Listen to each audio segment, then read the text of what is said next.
नमस्कार दोस्तों एक समय की बात है कि एक जंगल में बहुत सारी भेड़ बकरियां चरने गई। उनमें से एक बकरी चरते चरते एक लता में उलझ गई। उसको उस लता से निकलने में बहुत देर लगी। तब तक अन्य सब भेड़ बकरियां अपने घर पहुंच चुकी थी। अंधेरा भी हो रहा था। वह बकरी घूमते घूमते एक सरोवर के किनारे पहुंची। वहां किनारे पर गीली मिट्टी पर सिंह का एक चरण चिन्ह अंकित था। वह उस चिन्ह के शरण होकर उसके पास बैठ गई।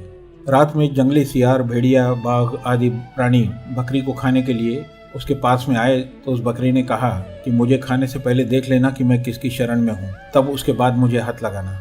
ये चिन्ह को देखकर सब कहने लगे, अरे ये तो शेर का चिन्ह है, जल्दी भागो यहाँ से, अगर शेर आ गया तो हमें मार डालेगा। इस प्रकार सभी प्राणी भयभीत होकर भाग गए। अंत में जिसका चरण चिन्ह था वह शेर स्वयं आया और बकरी से बोला, तू इस जंगल में अकेली कैसे बैठी है? बकरी ने कहा कि ये चरण चिन्ह देख लेना, फिर बात करना। जिसका ये चरण चिन्ह है उसी के मैं शरण में बैठी हूँ। शेर ने देखा कि ओह, ये तो मेरे ही चरण चिन्ह है, ये बकरी तो मेरे ही शरण में है। सिंह ने बकरी को आश्वासन दिया कि अब तुम डरो मत, निर्भय होकर रहो। रात में जब जल पीने के लिए एक ऊँट आया तो सिंह ने ऊँट से कहा, तू इस बकरी को अपने पीठ पर चढ़ा ले, इसे जंगल में चरा कर लाया कर और हरदम अपनी पीठ पर ही रखा कर, नहीं तो तू जानता नहीं कि मैं कौन हूँ, मैं तुझे मार डालूंगा। शेर की बात सुनकर ऊँट थरथर कांपने लगा। उसने तुरंत बकरी को पीठ पर चढ़ा लिया।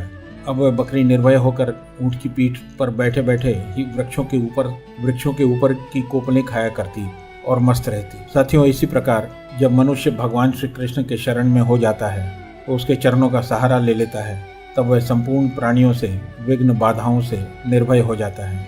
उसको कोई भी भयभीत नहीं कर सकता, कोई भी उसे किसी रूप में हानि नहीं पहुंचा सकता, उसका कोई भी कुछ नहीं बिगाड़ सकता।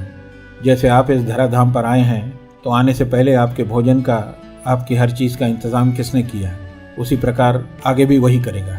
साथियों, आशा करता हूँ कि आपको ये कहानी पसंद आई होगी। आप कृपया करके हमारे इस चैनल को लाइक, सब्सक्राइब और शेयर ज़रूर कीजिएगा और कमेंट्स बॉक्स में जाकर अपनी राय व्यक्त करना न भूलिएगा।